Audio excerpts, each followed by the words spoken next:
Now let's introduce the basic text input. 3 functions are going to be used in this project. ASC II code input, text variable, and the basic keyboard.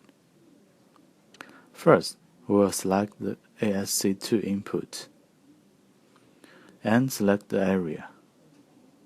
We shall select a memory address to write the value in. Let's set it as 0200 and select the keyboard on page 52. And then we will add a text variable to display the letter we input. Simply drag the area, then just set the memory value as same as ASC II input. Customize the display font, and all set is finished.